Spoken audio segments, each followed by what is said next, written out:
Hello everyone. So we are back with the part second, of basic procedure of filing a civil suit, in which today we talk about how proceedings are conducted.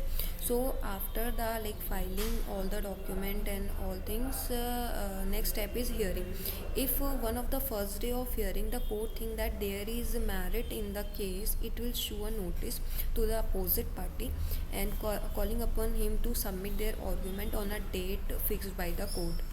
After the notice is issued, the plaintiff is required to do the following things, like file requisite amount of procedure fee in the court, and second is file two copies of plaint for each defendant in the court, and after that of the second copy, two copy file for each defendant. One copy shall be sent by speed post, like courier or registered, and the other copy shall be sent by ordinary post. And the last thing is such filing should be done within a period of 7 days from the date of order or notice. And the next step is a written statement by defendant.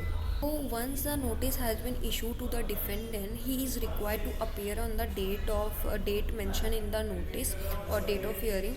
And however, before appearing on the court, the defendant is required to file his written statement and his defense against the allegations raised by the plaintiff.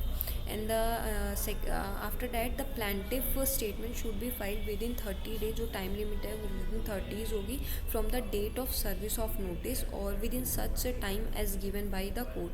And the maximum period that can be extended for filing of written statement is 19 days after seeking permission of the court. After that, the written statement should specifically deny the allegation which according to defendant is wrong and false.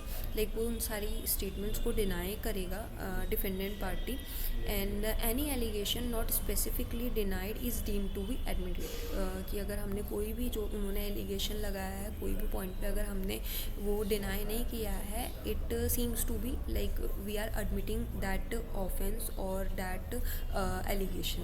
So, and after that, the written statement should also contain a verification from the defendant stating that the content of the written statement are true and correct.